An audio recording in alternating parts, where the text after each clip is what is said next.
Coding start. हाँ जी, ये activity में सबसे पहले एक्सरसाइज में आपको एक्टिविटी दी गई है। दिस एक्टिविटी इज, देखो मैं इसको डार्क कर देता हूँ जिस क्वेश्चन को हम लोग अभी डिस्कस कर रहे हैं। इसमें पूछ रहा है look at the activities listed below. नीचे कुछ एक्टिविटीज दी गई हैं, इनको देखिए। रीजन आउट वेदर और not work is done in the light of your understanding of the term work. ये कह रहा है कि आप वर्क के बारे में जो भी जानते हैं, जैसे कि हमें पता है वर्क डन कैलकुलेट करने का क्या फॉर्मूला होता है। वर्क डन कैलकुलेट करने के लिए क्या जरूरी है? Force and displacement. तो फोर्स लगने पर डिस्प्लेसमेंट होगा, तब हम बोलेंगे वर्क डन हुआ। तो इसके बेसिस पर अब नीचे जो आपको कुछ बता रखे हैं, ये अलग अलग कंडीशंस, इनको हम लोग डिस्कस करते हैं। तो सबसे पहले है Suma is swimming in the pond. जब वो एक पॉन्ड में, एक तालाब में तैर रही है, स्विमिंग कर रही है, तो उस समय पे क्या होगा? वर्क डन होगा।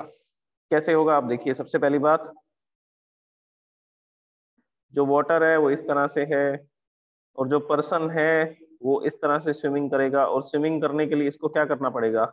अपने हाथों से और अपने पैरों से बैकवर्ड डायरेक्शन में फोर्स लगाना पड़ेगा। तो ये पीछे की तरफ फोर्स लगाएगा। ये कौन सा फोर्स होगा? तो आंसर है ये एक्शन फोर्स होगा। और जो वाटर है, वाटर इस पर फॉरवर्ड डायरेक्शन में क्या क्रिएट करेगा? Reaction force.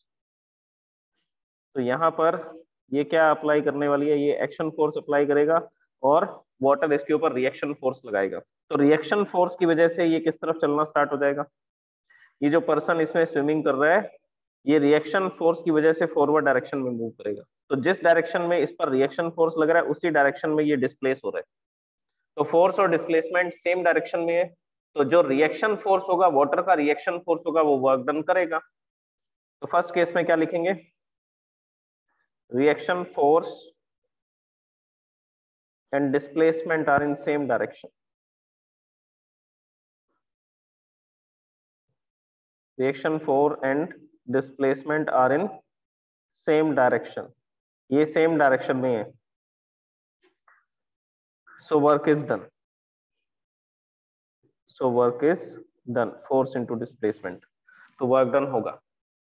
Okay, second question में बड़ी सिंपल सी चीजें है, ज्यादा मुश्किल नहीं है इसमें। बस आपको ये देखना है कि फोर्स और डिस्प्लेसमेंट हो रहा है या नहीं हो रहा है, इतनी चेक करना है। ज्यादा से ज्यादा हम इसमें एंगल देख लेंगे। अब ये दोनों सेम डायरेक्शन में थे, तो पॉजिटिव वर्क डन होगा, और मैक्सिमम पॉजिटिव वर्क डन होगा अगर फोर्स और डिस्प्लेसमेंट सेम डायरेक्शन में होते हैं। कोस थीटा के बारे में हम लोग पढ़ चुके हैं। नेक्स्ट, सेकेंड क्वेश्चन के अंदर ये बोला जा रहा है ए donkey is carrying a load on his back. तो जो डोंकी है वो क्या कर रहा है? वो किसी लोड को कैरी कर रहा है। तो ये जो डोंकी है, इसके बैक के ऊपर हमने क्या रख दिया? लोड रख दिया। ये लोड है। अब इसको ऐसे कैरी करने के लिए क्या करना पड़ेगा? ऊपर की तरफ फोर्स लगाना पड़ेगा। तो ग्रेविटी इस ऑब्जेक्ट को नीचे खींच रही है, तो यहाँ पर ग्रेविटेशनल फोर्स लग रहा है mg इस ऑब्जेक्ट पे। तो ये जो डोंकी है, इस डोंकी को अपवर्ड डायरेक्शन में एक फोर्स लगाना पड़ेगा। That force is again equal to mg। तो इसको इस वेट फोर्स को बैलेंस करना पड़ेगा। तो फोर्स ऊपर की तरफ लगा रहा है, जबकि डोंकी इस डायरेक्शन में मूव कर रहा है। ये इसके डिस्प्लेसमेंट की डायरेक्शन है, इस डायरेक्शन में ये फॉरवर्ड जा रहा है। तो जब वो अपनी बैक पर लोड को कैरी करता है, तो उस समय वो जीरो वर्क डन कर रहा है। कैसा वर्क डन कर रहा है? जीरो वर्क डन, क्योंकि फोर्स अपवर्ड डायरेक्शन में है और डिस्प्लेसमेंट किस डायरेक्शन में हो रही है? ये इनके बीच में 90 डिग्री एंगल है। This is the 90 degree angle. ये 90 डिग्री एंगल इसमें बनेगा। तो यहाँ पर फोर्स और डिस्प्लेसमेंट किस डायरेक्शन में है? Perpendicular to each other. अगर परपेंडिकुलर है तो वर्क डन कैलकुलेट करेंगे force into displacement cos 90 degree. Force mg है, डिस्प्लेसमेंट s है, और कोस 90 की वैल्यू 0 होती है, तो 0 से मल्टीप्लाई करते कितना वर्क डन आएगा? 0 वर्क डन। तो इस केस में 0 वर्क डन होगा, क्योंकि फोर्स ऊपर की डायरेक्शन में, डिस्प्लेसमेंट इस डायरेक्शन में, एंगल कितना आएगा? 90 degree. So force and displacement are perpendicular to each other. इसमें वर्क डन होगा because force and displacement are in the same direction. ये फोर्स भी इधर लग रहा है स्विमिंग में, डिस्प्लेसमेंट भी इसी तरफ हो रहा है। डिस्कस करते हैं। A wind mill is lifted. इसको इरेज करते हैं यहाँ से, जो हमने सेकंड केस को समझा। अब थर्ड एग्जांपल क्या है? एक विंड मिल है, वो वाटर को लिफ्ट कर रही है, किस डायरेक्शन में? अपवर्ड डायरेक्शन में। तो उस केस में ये वर्क डन करेगी या नहीं करेगी? तो आंसर वर्क डन तो होगा, क्योंकि यहाँ पर ये जो विंड मिल हमने लगा रखी है, इस विंड मिल के ऊपर इस तरह से ये ब्लेड्स लगे होंगे, और ये विंड मिल के जो ब्लेड्स हैं ये क्या करेंगे, ये रोटेट करेंगे जब इनके साथ आकर के विंड टकराएगी। तो जब ये ब्लेड इस तरह से घूमते हैं, जब ये पूरी विंड मिल ऐसा रोटेट करती है, तो इसके साथ में हमने क्या जोड़ रखा है, इसके साथ में हमने एक पंप लगा रखा है। तो जैसे जैसे विंड मिल घूमेगी उसके साथ में ये शाफ्ट घूमेगी, और शाफ्ट किसको रोटेट करेगी, जो ये शाफ्ट है ये पंप को रोटेट करेगी। तो पंप के रोटेट होने से क्या होगा, ये वाटर के ऊपर प्रेशर क्रिएट करेगा, और जो पानी यहाँ पर एक क्या था, वेल था, एक कुआं है, इसके अंदर क्या है, इसके अंदर वाटर है। So this well is having some water, ये वाटर है इसके अंदर। अब इस वाटर को अपर डायरेक्शन में हमने एक टैंक बना रखा है, यहाँ पर एक हमारे पास एक ओवरहेड टैंक है, इस टैंक के अंदर इस वाटर को स्टोर करना है। तो हमने यहाँ से पाइप लगाई पंप तक, और पंप ने फिर इसको प्रेशर क्रिएट करके वाटर को यहाँ स्टोर कर दिया। तो ये जो पाइप इस वेल के अंदर जा रही है, इस कुएं के अंदर जा रही है, तो ये क्या करेगी, ये इसके ऊपर क्या अप्लाई करेगी, ये इसके ऊपर फोर्स अप्लाई करेगी। तो फोर्स अपवर्ड डायरेक्शन में लगेगा ग्रेविटी के अगेंस्ट, और वाटर अपवर्ड डायरेक्शन में ही डिस्प्लेस होगा। So force into displacement is work done. तो यहाँ पर क्या होगा, वर्क डन होगा, क्योंकि पंप जो है वो वाटर के ऊपर अपवर्ड डायरेक्शन में फोर्स लगाएगा, और वाटर अपवर्ड डायरेक्शन में डिस्प्लेस होगा। So force and displacement are in the same direction.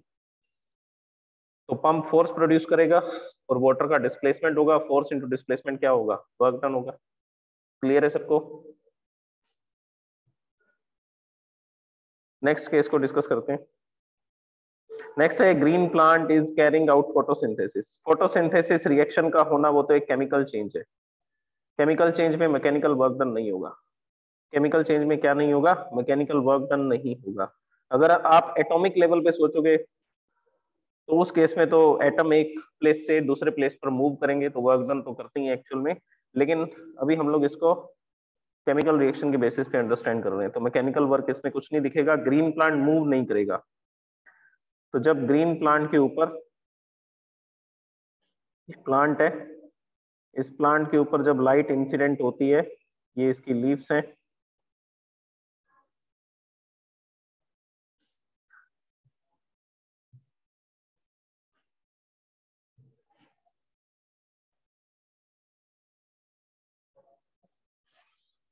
तो ये जो प्लांट था इसके ऊपर जो लीव्स के ऊपर जो क्या होंगी, सनलाइट इंसिडेंट होगी।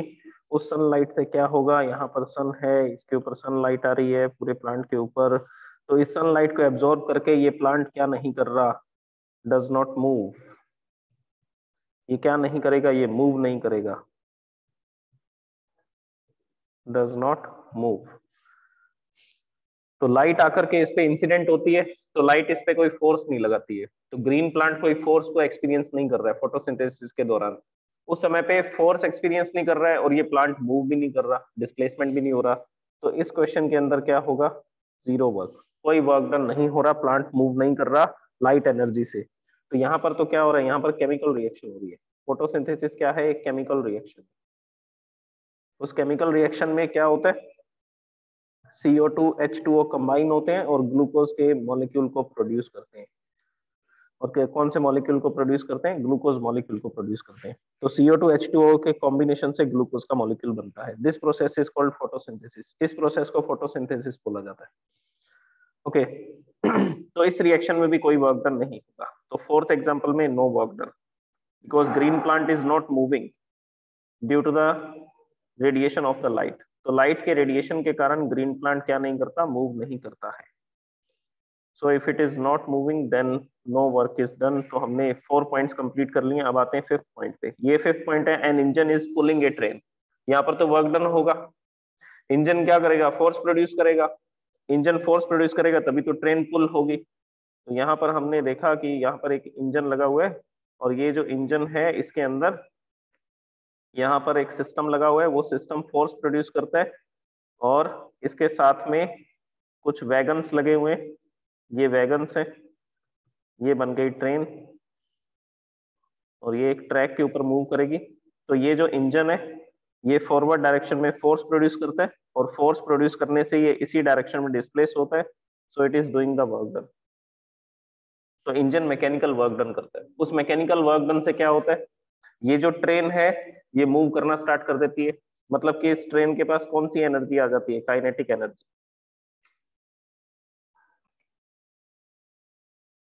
हाँ जी, तो मैं आपको बता रहा था ये जो इंजन है ये वर्क डन करेगा, ये फोर्स प्रोड्यूस करेगा, फोर्स प्रोड्यूस करने से ये ट्रेन डिस्प्लेस होगी, फोर्स इनटू डिस्प्लेसमेंट, इस ट्रेन पर वर्क डन होगा, और इस वर्क डन से क्या होगा, इस ट्रेन की काइनेटिक एनर्जी इंक्रीज होगी।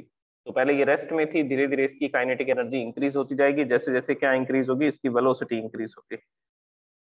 तो बेसिकली यहाँ पर वर्क डन होगा जब एक ट्रेन मूव करेगी, so there will be work done by the train which will increase its work done by the engine which will increase its kinetic energy. Next है food grain are getting dried in the sun. जो food grain है वो सन के अंदर क्या हो रहे हैं, धूप में सूख रहे हैं। तो ये तो क्या है, ये तो एक फिजिकल चेंज है, इसमें कोई वर्क डन नहीं होगा। तो आपने ग्रेन्स को रख दिया, आपके पास ये मटेरियल था, इस मटेरियल के अंदर वाटर वेपर था, तो थोड़ा बहुत इसके अंदर वाटर है, वाटर वेपर है। तो आपने इसको जैसे ही सनलाइट में रखा तो लाइट इसके ऊपर पड़ेगी और ये लाइट एनर्जी को एब्जॉर्ब करेंगे, एब्जॉर्ब करके इनकी हीट एनर्जी इंक्रीज हो जाएगी, टेम्परेचर बढ़ जाएगा। टेम्परेचर बढ़ते ही, लेटेंट हीट मिलते ही ये पार्टिकल फ्री हो जाएंगे, और ये फ्री पार्टिकल क्या करेंगे, इस ढेर में से निकल करके क्या चले जाएंगे, एयर में चले जाएंगे, एटमोस्फेयर में चले जाएंगे। तो बेसिकली जो वाटर इस ग्रेन के अंदर होगा वो किस में कन्वर्ट हो जाएगा, वो वेपर में कन्वर्ट हो जाएगा। So there will be no work done, इसमें कोई वर्क डन नहीं हो रहा है। ये जो ग्रेन्स हैं, जो आपको यहाँ पर ये ग्रेन दिखाई दे रहे हैं, ये जो ग्रेन है इनका कोई मूवमेंट नहीं होगा। तो सनलाइट जब इनके ऊपर पड़ेगी, तो सनलाइट जब इन पे इंसिडेंट होगी, तो उस समय पे ये जो फूड ग्रेन है ये क्या नहीं करेंगे, नॉट मूव, ये मूव नहीं करेंगे। अगर ये मूव नहीं करेंगे तो डिस्प्लेसमेंट नहीं होगा और कोई फोर्स भी नहीं लग रहा है। सनलाइट इस पे इंसिडेंट हो रही है तो इन पर कोई फोर्स नहीं लग रहा है, तो फोर्स नहीं लग रहा, ये डिस्प्लेस भी नहीं हो रहे। अगर ये मूव नहीं हो रहे हैं तो इस केस में क्या नहीं होगा, नो वर्क डन, तो कोई वर्क डन नहीं होगा। तो सन जो है वो फूड ग्रेन पे कोई वर्क नहीं कर रहा है, बस वो फूड ग्रेन क्या कर रहे हैं, हीट एनर्जी को एब्जॉर्ब कर रहे हैं जो सन से आ रही है इलेक्ट्रोमैग्नेटिक वेव्स की फॉर्म में। Next, a sail boat is moving due to wind energy. एक सेल बोट है, एक बोट है जिसमें सेल लगी हुई है। सेल मतलब कि उसमें एक बड़ा सारा क्या लगा होता है, एक पर्दा लगा होता है जिसको सेल बोलते हैं। इस तरह की एक बोट है, और ये जो बोट है इसके बीच में एक पिलर लगा होता है इस तरह से। इस पिलर के ऊपर एक इस तरह का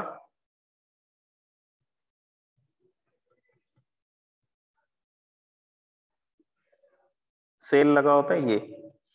अब जब विंड आती है तो एयर पार्टिकल इधर से आएंगे और इस सेल के साथ टकराएंगे। जैसे इस पे टकराएंगे तो इस सेल पे फोर्स लगेगा, फोर्स लगने के कारण ये पूरी बोट ही क्या करना शुरू कर देगी, इस डायरेक्शन में मूव करना स्टार्ट कर देगी।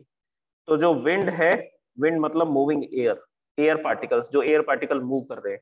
तो जब ये एयर पार्टिकल आकर के इससे टकराएंगे, ऐसा टकराएंगे, तो कोलिजन में इस पर फोर्स लगाएंगे, फोर्स लगने से ये क्या करना शुरू कर देगी, ये डिस्प्लेस होना शुरू हो जाएगी। तो विंड एनर्जी से जब सेल बोट मूव करेगी तो वर्क डन होगा सेल बोट पे, और इससे क्या होगा, इस बोट की क्या बढ़ जाएगी, वेलोसिटी, मतलब कि काइनेटिक एनर्जी इंक्रीज हो जाएगी। तो यहाँ पर वर्क डन होगा। तो विंड एनर्जी जब सेल बोट पर आकर के इंसिडेंट होती है, मतलब कि जब एयर पार्टिकल आकर के सेल बोट से टकराते हैं तो बोट के ऊपर फोर्स लगता है, और फोर्स लगने से वो डिस्प्लेस होती है। तो इस वजह से उस पर क्या होगा, उस पर कुछ वर्क डन होगा। ओके, तो ये मूव करना स्टार्ट कर देगी boat. So there should be a work done on the boat, and the kinetic energy of the boat will increase. और इससे क्या होगा, बोट की काइनेटिक एनर्जी इंक्रीज हो जाएगी। ओके, अब हम लोग डिस्कस करते हैं नेक्स्ट क्वेश्चन को। नेक्स्ट क्वेश्चन में क्या क्या गिवन है सबसे पहले वो देखते हैं, फिर हम इसके क्वांटिटीज को देखते हैं। सेकंड क्वेश्चन, इसके लिए हम लोग क्या करते हैं, थोड़ा स्पेस क्रिएट करते हैं ताकि हम यहाँ पे इसके आंसर को लिख सकें।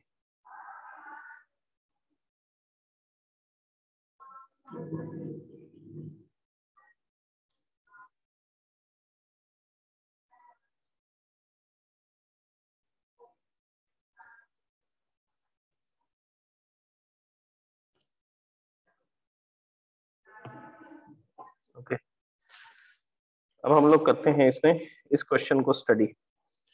A object is thrown at a certain angle to the ground, moves in a curved path and falls back to the ground. The initial and the final point of the path of the object lie on the same horizontal line. What is the work done by the force of gravity on the object? ये कह रहा है कि एक object को throw किया जा रहा है। अब कैसे भी थ्रो कर सकते हैं, जैसे एक ग्राउंड है, इस ग्राउंड से हमने एक ऑब्जेक्ट को थ्रो किया, तो थ्रो हम लोग इस डायरेक्शन में भी कर सकते हैं। जब इस डायरेक्शन में थ्रो करेंगे तो ये एक पाथ को, कर्व पाथ को फॉलो करेगा। इसका पाथ ऐसा रहेगा, लाइक दिस।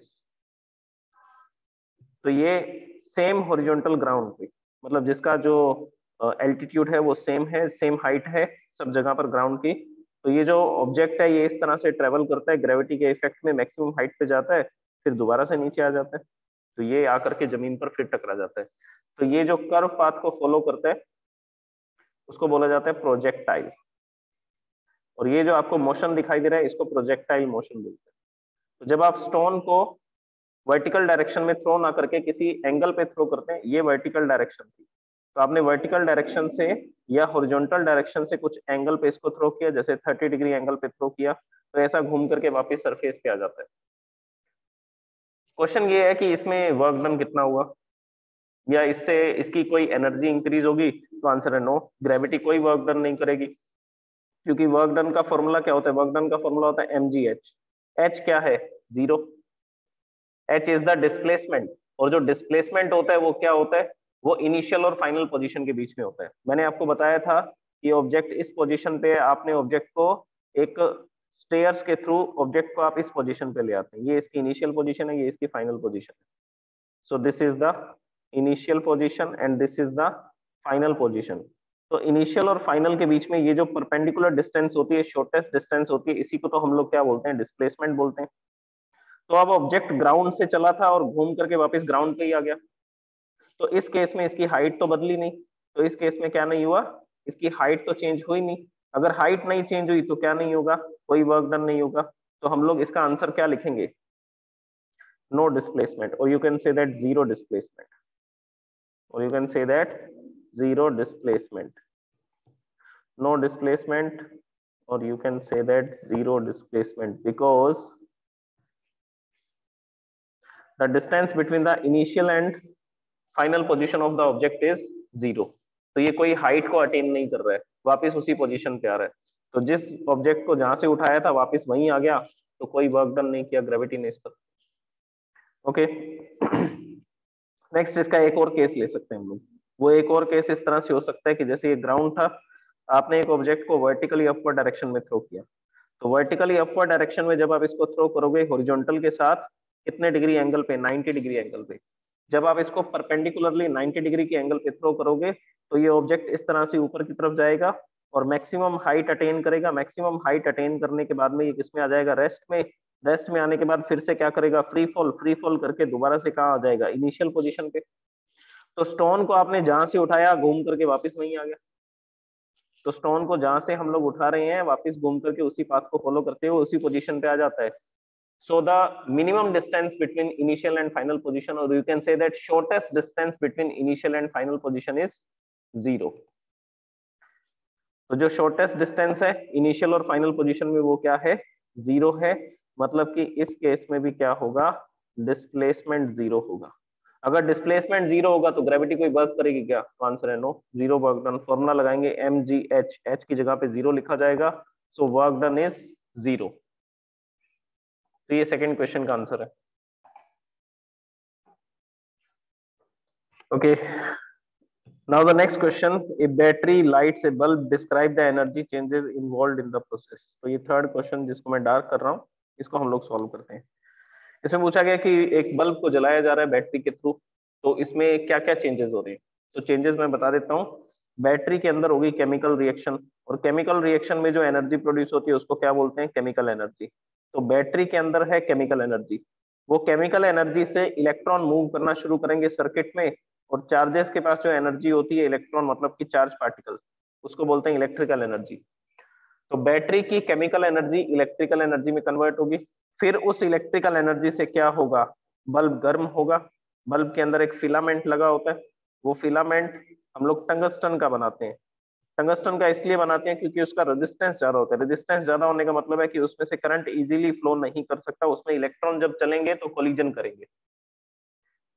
तो बेसिकली जो फिलामेंट है वो हीटअप हो जाता है कितने डिग्री सेल्सियस पे, 2500 डिग्री सेल्सियस पे। इतना गर्म होता है, इतना गर्म होने के बाद वो जो सब्सटेंस है टंगस्टन है वो कौन सी स्टेट में आ जाता है, वो एक्साइटेड स्टेट में आ जाता है। और एक्साइटेड स्टेट में आने पर वो अपने अंदर से कौन सी एनर्जी प्रोड्यूस करता है, लाइट एनर्जी। तो केमिकल एनर्जी इलेक्ट्रिकल एनर्जी में कन्वर्ट होती है, इलेक्ट्रिकल एनर्जी हीट एनर्जी में कन्वर्ट होती है, फिर हीट एनर्जी लाइट एनर्जी में। सबसे पहले केमिकल एनर्जी, केमिकल से इलेक्ट्रिकल एनर्जी, इलेक्ट्रिकल से हीट एनर्जी, हीट एनर्जी से फिर लाइट एनर्जी। तो ये चेंजेस होते हैं इसके अंदर। पहले वो सब्सटेंस गर्म होता है, गर्म होने के बाद अपने अंदर से एनर्जी को रेडिएट करता है। Okay, this is the answer of the second question, third question, sorry not second. अब हम लोग नेक्स्ट क्वेश्चन पे आते हैं।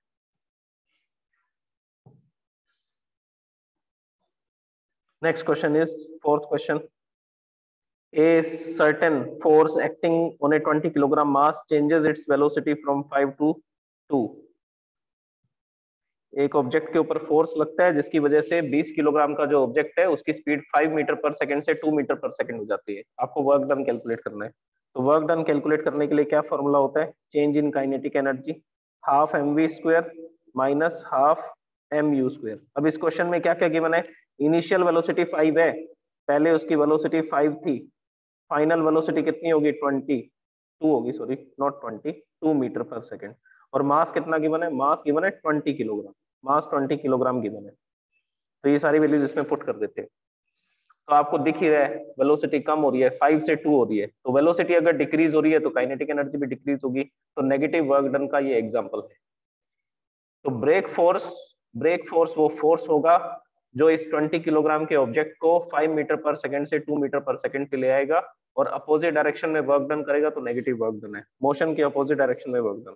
अच्छा, फॉर्मूला में वैल्यू पुट करते हैं, हाफ m कॉमन आ जाएगा यहाँ से, इसमें भी हाफ m है, इसमें भी हाफ m है। So this will be v square minus u square. So w is equal to 1/2, mass की जगह लिखेंगे 20, v square final velocity is 2, तो 2 का स्क्वायर करेंगे। इनिशियल वेलोसिटी इज 5, तो 5 स्क्वायर कर देंगे। ये कैंसिल हो जाएगा, इससे 10 हो जाएगा, इसको कैंसिल करेंगे 20 और 2 को, सो दिस विल बी 10, ये कैंसिल हो जाएंगे एंड इट विल बी 10। तो यहाँ पे एक तो 10 बचेगा, दूसरा 2 स्क्वायर करोगे तो this will be 4 minus 5 square, 5 square is 25, तो 4 minus 25 this will be 21। So W is equal to 10 into minus 21। तो माइनस 21 करोगे तो क्लियर कट आपको आंसर क्या मिलेगा, W is equal to minus 210 joule. Minus 210 joule का क्या मतलब है, कैसा वर्क डन होगा, negative work done. Negative work done हो रहा है तभी तो उसकी काइनेटिक एनर्जी डिक्रीज हो रही है। पहले उसकी काइनेटिक एनर्जी ज्यादा थी, अब उसकी काइनेटिक एनर्जी कम हो जाएगी। अच्छा, अगर इसमें ये पूछा जाए कि इनिशियली काइनेटिक एनर्जी कितनी थी और बाद में काइनेटिक एनर्जी कितनी होगी, तो वो भी हम कैलकुलेट कर सकते हैं। कैसे कैलकुलेट करेंगे देखिए, यहाँ पे करके बताता हूँ मैं आपको। एक तरीका और है इसको सॉल्व करने का, वो मेथड भी मैं आपको बता देता हूँ। तो पहले अलग अलग कैलकुलेट कर लेते हैं काइनेटिक एनर्जी, इनिशियल और फाइनल काइनेटिक एनर्जी, फिर दोनों को माइनस कर देंगे। सो this will B change in kinetic energy, और चेंज इन काइनेटिक एनर्जी ही क्या होता है, वर्क डन। तो यहाँ पर हम लोग लिखते हैं initial kinetic energy. Initial kinetic energy में हम लोग लिखेंगे half mu square. So this will be half into 20 into 5 square, metre पर सेकेंड में इसमें कन्वर्ट करने की जरूरत नहीं आपको, ये कैंसिल हो जाएगा, 10 आ जाएगा। So initial energy is 10 into 25, this will B 250 joule. तो 250 जूल की इनिशियल काइनेटिक एनर्जी थी, ये 250 जूल की इनिशियल काइनेटिक एनर्जी है। ओके, अब इसके बाद में हम लोग फाइनल काइनेटिक एनर्जी निकालते हैं। फाइनल EF का मतलब final energy, half mv square, half into mass 20 और फाइनल वेलोसिटी है तो फाइनल काइनेटिक एनर्जी आएगी। फाइनल वेलोसिटी क्या है 2 स्क्वायर, ये 2 इससे कैंसिल हो जाएगा 10, सो this will B 10 into 2 square करोगे तो 40 जूल। तो फाइनल काइनेटिक एनर्जी कितनी है 40 जूल। अब फॉर्मूला क्या लगाएंगे वर्क डन का या चेंज इन काइनेटिक एनर्जी का, फॉर्मूला होगा final kinetic energy minus initial kinetic energy. Final kinetic energy है 40, इनिशियल काइनेटिक एनर्जी है 250, माइनस करोगे कितना आएगा 210 joule. So this is 210 joule. तो यहां पर भी काइनेटिक एनर्जी में कितना चेंज हो रहा है, -210 का। -210 का सीधा सा ये मतलब है कि काइनेटिक एनर्जी डिक्रीज हो रही है। देखो काइनेटिक एनर्जी एक स्केलर क्वांटिटी है, तो इसकी डायरेक्शन नहीं होती है, और वर्क डन की भी कोई डायरेक्शन नहीं होती है। तो नेगेटिव वर्क डन का ये मतलब है कि काइनेटिक एनर्जी डिक्रीज हो रही है। नेगेटिव वर्क डन का ये मतलब नहीं है कि डायरेक्शन बताई जा रही है आपको, उसका मतलब है कि क्या हो रही है, डिक्रीज। माइनस साइन किसको शो करेगा, डिक्रीमेंट, डिक्रीज होने को। तो पहले एनर्जी उसके पास 250 जूल की थी, बाद में एनर्जी 40 जूल की रहेगी, तो 210 जूल की एनर्जी कम हो गई। ओके, तो ये है फोर्थ क्वेश्चन का आंसर। देखिए इस एक्सरसाइज में 4 क्वेश्चन हम डिस्कस कर चुके हैं। 5th क्वेश्चन नेक्स्ट लेक्चर में डिस्कस करेंगे। 5, 6, 7, 8, 9, 10, 11, 12 और 18, 21 क्वेश्चन है टोटल। कोई बात नहीं, हम लोग डिस्कस करते हैं। तो कल हम लोग 5th क्वेश्चन से स्टार्ट करेंगे फिर से।